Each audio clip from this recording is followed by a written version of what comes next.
بسم الله الرحمن الرحیم. الحمد لله رب العالمین و صلی الله علی سیدنا محمد و آله الطاهرین. قرآن به دل فسرده جان میبخشد، از پرتو خود جان به جهان میبخشد.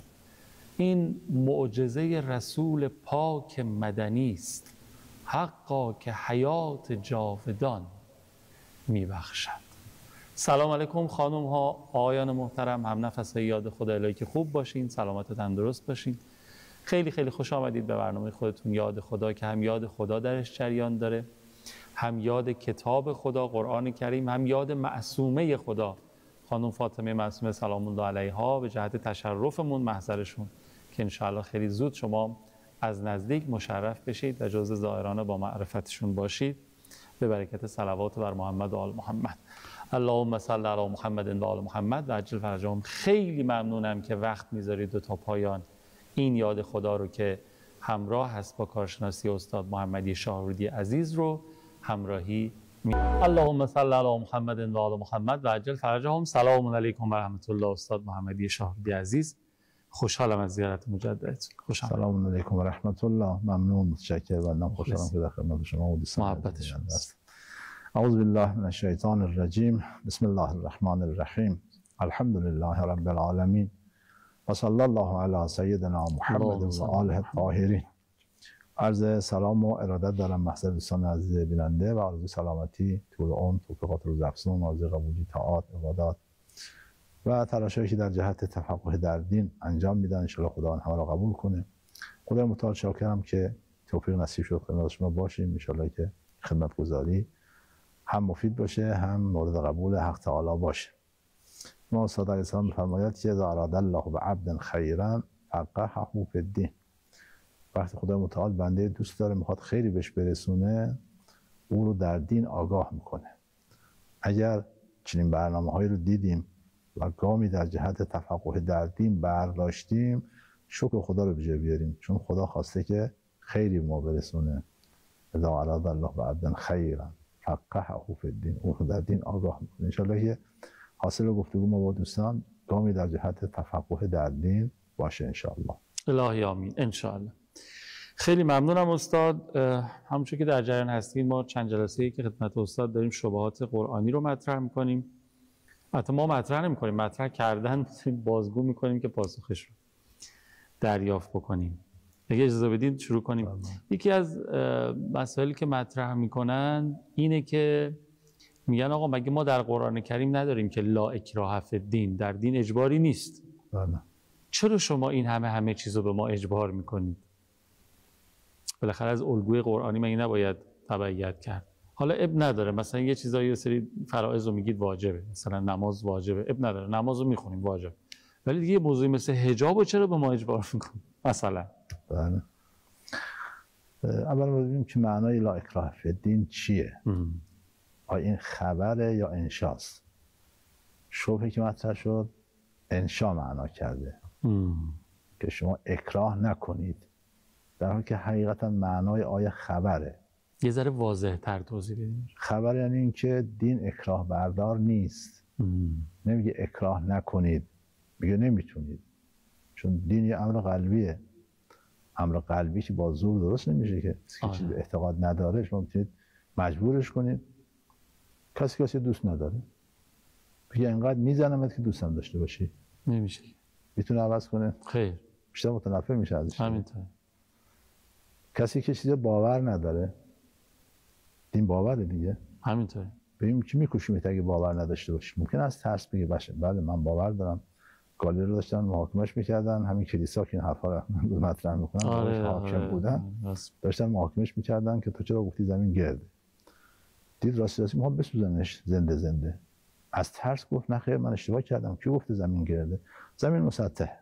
همزمان پا میزد به زمین میگفت تو نگران نباش تو گردی. باورش که عوض نمیشه که به زبان میگه حق با شماست، ولی این ته دلش به زمین میگه نه تو نگران نباش تو گردی. پس حرف قرآن اینه که دین که یک امر قلبی، یک اعتقاد، یک باوره، این قابل اکراه نیست. نمیتونید به زور کسی رو اعتقادش عوض کنید. الان بنده معتقدم که روزه بگن اگه نگی شبه میکشیمت. ممکنه به زبان بگم بله من اشتباه میکنم شبه، ولی قلب من که باور من که عوض نشده که. پس لا اکراه فی الدین، دین اکراه بردار نیست. چرا؟ چون قد تبین الرشد من الغی، راه روشنه، رشد و غی مشخص شده. کسی که به هر باوری رسیده باشه با اون روشن بودن راه دیگه نمیشه عوضش کرد. اون باورش و قابل تغییر نیست. حالا لطیفه هم برای دوستان بگیم، یه آقای دزد و گردن بگیر بود، غارت میکرد. اون کاروان هم مثل حالا که نبود که چیز بود. مادرش که میدونست که شغل فرزندش چیه، بهش گفت بالا غیرتن یک کفن حلال برای من بگیر. من که میدونم شغل تو چیه، یک کفن حلال بگیر که ما که از دنیا میریم کفنمون حلال بشه. گفت چشم حتما. افسر قافله کاروان حاجی ها رو گرفت، قافله رو غارت کرد. تو باری که از حاجی ها یک کفن خیلی خوب و گران قیمتی دید، گفت این کفن رو به من حلال کن. گفت تو دزد همه چی ما رو غارت کردی، حلال حرام یعنی چه؟ تو چه از حلال حرام چی میفهمی؟ شلاقو برداشت افتاد به جونش. 7-8 تا شلاق که زد، داد زد بابا حلاله حلاله. اومد پیش مادرش گفت مادر این کفن که آوردی حلال؟ گفت بله مادر جان، انقدر زدمش که حلالش به آسمون رفت. با زدن که نمیشه قلب عوض کرد. ممکنه از ترس بگه حلاله، ولی حلال که نکرده که. این یک نکته. بنابراین لا اکراه فی الدین خبر است. دین امر قلبی است، باور است. باور با زور تغییر نمیکنه. مطلب دوم این که خب حالا دین که امر قلبیه و درست هم هست، معناش اینه که انسان قانون رو هم قبول نکنه، قانون زیر پا بذاره، ولی اینکه اون قانون قبول نداشته باشه. توی جامعه زندگی میکنه، این جامعه قوانین داره برای خودش دیگه. ما ممکنه قوانین باور نداشته باشیم، قبول نداشته باشیم، ولی مجبوریم که مطیع قانون باشیم. بلاد که سنگ به سنگ بند نمیشه. دقیقاً. حالا هر کس بیاد مثلا فرض کن تخلف کنه، بهش بگن خب چرا تخلف کردی؟ من این قانون شما رو قبول ندارم. میشه دیگه؟ چرا حجاب مراعات نمی‌کنی؟ من قانون شما رو قبول ندارم. چرا شراب می‌خوری؟ من قانون شما، من مسیحی ام. مثلا اون مسیحی بگه که اون مسیحی و قانون ما رو قبول نداره. یاد جمله امام خمینی افتادم، همین مثال رو میزنم، میگه من قانون شما رو، تو بیخود می‌کنی قانون تو رو قبول نداره. وقتی اصلا توی جامعه زندگی می‌کنی باید قانون مراعات کنی. قانون رو باید مراعات. امام رحمت الله علیه زمانی که در پاریس تشریف داشتن، اونجا گوشت حلال پیدا کردن سخت بود دیگه، هم به لحاظ جنسش که گوسفند باشه مثلا، هم به لحاظ ذبحش. اطرافیان امام گفتن خب کاری نداریم، این خودمون گوسفند می‌خریم، خیال وقتی این گوسفنده خودمون ذبح شرعی می‌کنیم. همین کارو کردن. امام پرسید که شما قوانین بهداشتی فرانسه رو مراعات کردید؟ گفتن نه. ما با چیزی نگفتیم، گوسفند آوردیم ذبح کردیم. امام از گوشت اون گوسفند نخورد. عجب. ما تو این جامعه زندگی میکنیم، تو این کشور باید قوانینش رو محترم بشمریم.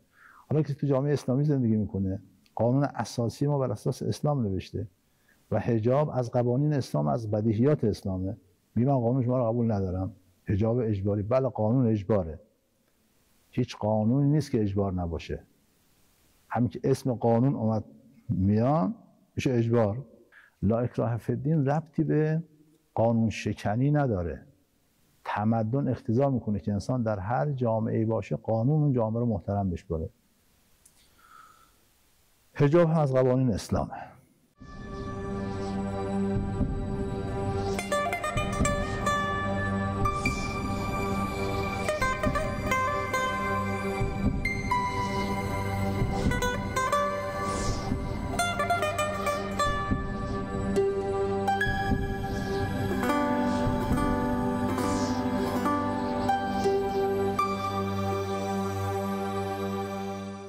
مطلب بعد این که امروز بحث حجاب آقای قوامی یک بحث فقهی و اخلاقی و تربیتی و حتی اجتماعی اینها نیست، گرچه همه اینها هست.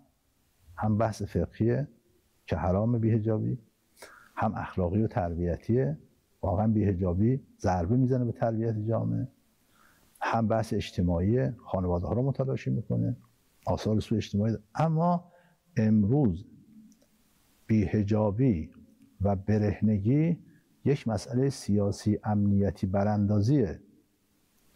یعنی دشمنان اسلام پشت این مسئله سنگر گرفتن. از این طریق میخوان اسلام رو نابود کنن، میخوان نظام رو براندازی کنن.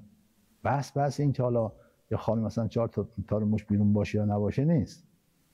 خیلی فراتر از این حرف. خیلی فراتر از این حرف. شما ببینید یه راهپیمایی چند ده میلیونی راه میفته 40. بله. هیچ پوشش خبری نمیدن. درست. بایکوت خبرش میکنن. ولی یه خانمی حالا الان بیشتر اون قدیم توی گوشه ایران مثلا فرض کنید دوستش از سرش برمی‌داره، این میشه یک بمب خبری، همه جا پخش میشه، براش میز گرد میذارن، کارشناس دعوت میکنن. چقدر وقت و اینا هزینه میبره دیگه. همینطوره. این همه هزینه میکنن برای اینکه مثلا چرا این کارا رو میکنن؟ چون از این طریق میخوان لطمه بزنن، میخوان ضربه بزنن. ما امروز حجاب رو یه مسئله ساده نگیریم. البته این کسانی که بی حجابن بالای 90% 95%شون اینها کارگزاران اون شیاطین نیستن. یعنی اینها از اونا پول نمیگیرن، برنامه نمیگیرن، آموزش ندیدن، توجه ندارن. اما چند درصدشون 4-5% واقعا اینجوری است. اینا آموزش دیدن، پول بهشون داده میشه، برنامه بهشون میده. بله. و حساب دارن کار میکنن. نباید ما این مطلب رو مثلا با زمان پیغمبر مقایسه کنیم. زمان پیغمبر آیا این قانون بوده که پیغمبر بخواد مثلا بگه چرا شما مثلا بی حجاب بودید و بخواد قانون وضع کنه؟ و نه، زمان پیغمبر نبود. چرا؟ چون مسئله نبود. از زمان پیغمبر قوانین رانندگی هم بود. چون مسئله نبود. امروز مسئله‌ایه. امروز ترافیک یک مسئله‌ایه. حتما باید قانون داشته باشه. امروز حجاب تو این شرایط فعلی ما این مسئله هست. این مسئله باید حتما دربارش، یعنی مسئله رو باید دقت کرد. این مسئله باید حل بشه. پس این که حالا شما حجاب رو گفتید، بقیه قوانین هم همینطوره. من روزه رو قبول ندارم. مثلا کافره یا حتی مسافره، روزه هم قبول داره، مسافره، میتونه تظاهر و تجاهل به روزخواری کنه؟ خیر، این قانون شکن نیست. این تو همه قوانین هست، همه دنیا هست. شما آمریکا هم که برید، اگر اون قوانینی که ما قبول نداریم، اون قوانین لیبرال دموکراسی که واقعا قوانین خیلی سوس، اگه اونا مراد نکنید چه برخوردی باش ما میکنن؟ خیلی اینجوری میگن آقا میگه در دین اجبار نیست و فلان این حرفا. شاید بشه اینجوری برداشت کرد آقا شما این که بیای دین اسلام رو بپذیری کسی زورت نکرد، ولی وقتی پذیرفتی نمیتونی بگی که من اینجاشو قبول دارم اونجاشو قبول ندارم. اون هست، اما اصل قضیه اون نیست. اصل قضیه همینه که عرض کردم که لا اکراه فی الدین به معنای همون باور، اعتقاده، اکراه بردار نیست. اما وقتی انسان توی جامعه زندگی میکنه ولی اینکه اون دین رو قبول هم نداشته باشه، حالا شما فهمیدید قبول داره، بله باید ملتزم باشه، بله، اصلا قبول هم نداشته باشه، مسیحی، یهودی، نمیدونم آیین‌های دیگه هست، اما قانون رو باید مراعات بکنه. بله. وقتی قانون شد یه قانون شکنی درست نیست. درست. حتی بعدم که عرض بکنم این حالا کلمه لا اکراه فی الدین در آیات دیگر هم هست شبیهش، در واقع میخواد به پیامبر بگه که تو بیش از حد خودتو به زحمت ننداز. لعلک باخون علی نفسک ان لم یؤمنوا بهذا الحدیث اسفا. تو خودتو میکشی که اینا ایمان نمیارن. بعد به خودت فشار نیار. قربونشون برم، از بس که مهربون بودن، دوست داشتن مردم عاقبت به خیر بشه. بسیاری از آیات لسانش اینه. بله. انک لن تهدی من احببت ولکن الله یهدی من یشاء. هدایت دست تو نیست، تو نمیتونی کسی دوست داری هدایت کنی، خود هدایت میکنه. این آیه لسانش همینه که در دین اکراه نیست، بس شما خودتون به زحمت نندازید. راه رشد و راه غیب مشخص شده، کسی میخواد من شاء فلیؤمن و من شاء فلیکفر، این در دین. اما در قانون نه. قانون حالا هر کشوری، هر جامعه باشه، ما قانون اساسی داریم. اصل 4 قانون اساسی ما میگه که در این نظام همه قوانین، چه قانون اساسی چه قوانین عادی، همه در چارچوب اسلام باشه. و این اصل 4 حکومت داره برای همه قوانین. یعنی هر قانونی که با این اصل در تعارض باشه، این اونها از صحنه خارج میکنه، ولی قانون اساسی باشه. اگر اصلی از اصول قانون اساسی با این اصل 4 منافات داشته باشه، این اصل اون از صحنه خارجش میکنه، میگه من بر تو حکومت دارم، تو برو کنار. وقتی جامعه چین قانون اساسی داره، وقت بخوایم ما قانون اسلام رو بزنیم زیر پا. این اصل میگه همه قوانین باید در چارچوب اسلام باشه و این تو این جامعه امکان پذیر نیست. بله، حالا در روش ها که باید چه روشی به کار گرفته بشه، چون از کردم بالای 90% این خانم هایی که حجاب مراد نمیکنن، اینها غرض و مرض ندارن. اینها با آگاه کردنشون، با منطق، استدلال، و با اون روش‌های تربیتی صحیح و با فعالیت فرهنگی اینها واقعا برمیگردن. خیلیشون توجه ندارن که با این کارشون دارن به شیطان کمک میکنن. توجه نداره که شده سرباز شیطان. بهش بگن که تو الان یکی از شدیدترین سربازان شیطان، 100% لباس عوض. همون ساده فرمودن که نشد جنود ابلیس النساء و الغضب، سرسخت‌ترین سربازان. این خانم بدونه که الان رو سربازی میکنه به شیطان، حتما پوشش عوض میکنه. اینا غالبا اینجوری هم، بالای 90% اینجوری هم. خیلی ممنونم استاد، دست شما در نکنه. حالا من بابت اون سوال مثال زدم، شما مثالا رو مفصل خدا خیرتون بده پاسخ دادین، روش تمرکز کردین.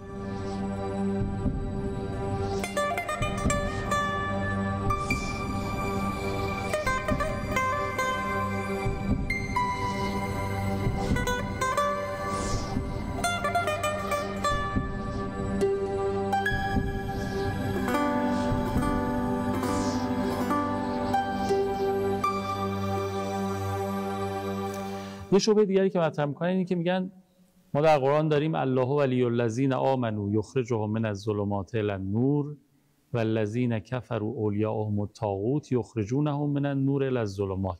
چجوری میشه که کافر در نور باشه و بعد بخواد به سمت تاریکی بره، طاغوت رو به ظلمت بکشونه؟ آره، و بالعکسش مؤمن تو ظلمت باشه بخواد اونو بیارش به نور. اگه مؤمن بوده چجوری تو ظلمت بود؟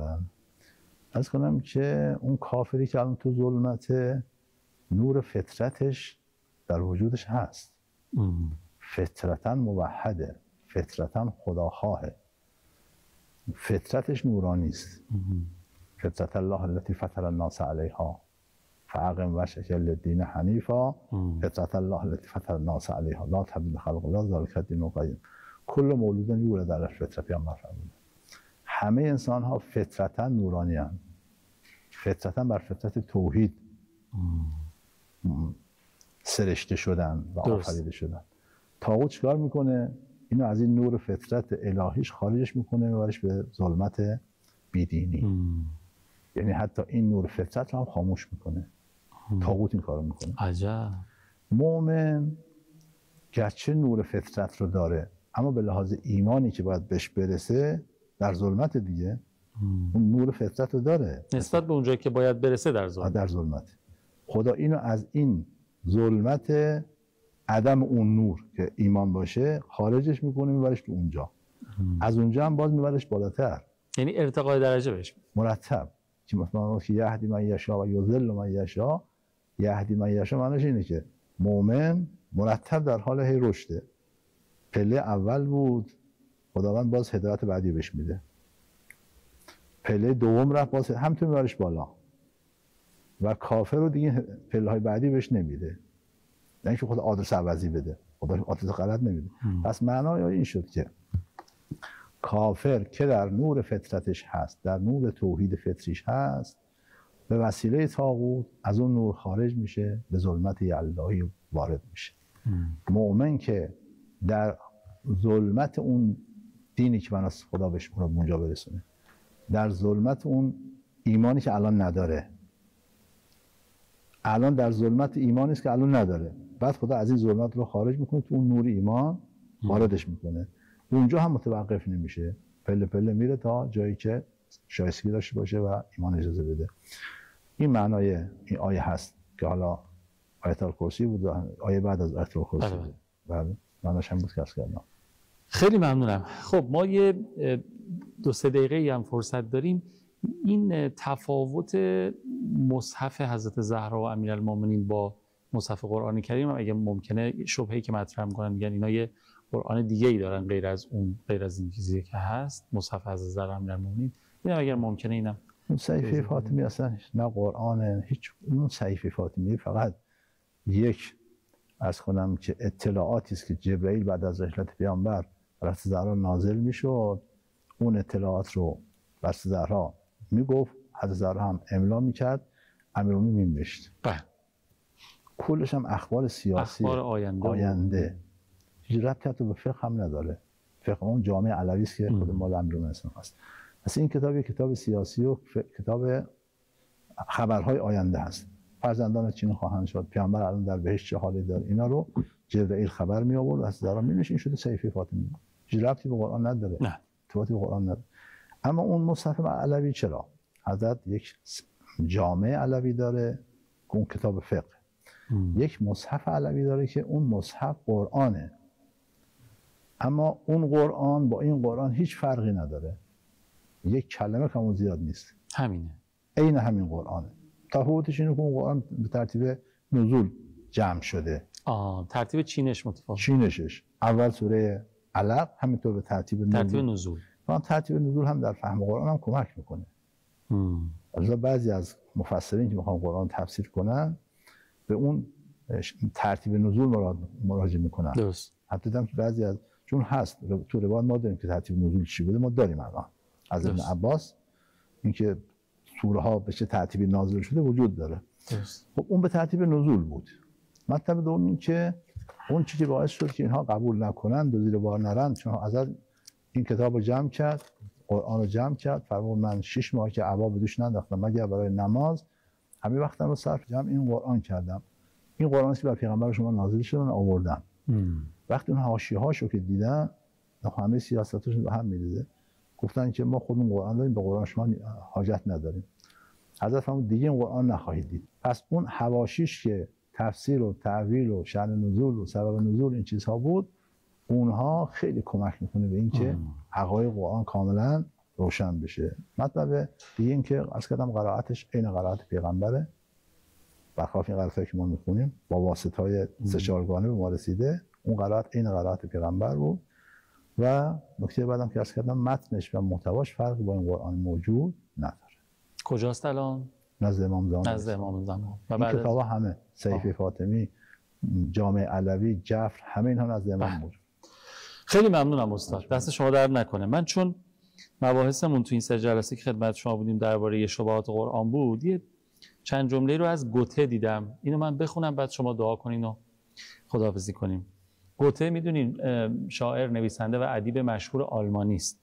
میگه ما در اول از قرآن رویگردان بودیم ولی طولی نکشید که این کتاب توجه ما را به خود جلب کرد و به حیرت آورد و بالاخره مجبور شدیم اصول و قواعد آن را بزرگ بشماریم و در مطابقت الفاظ آن با معانی بکوشیم.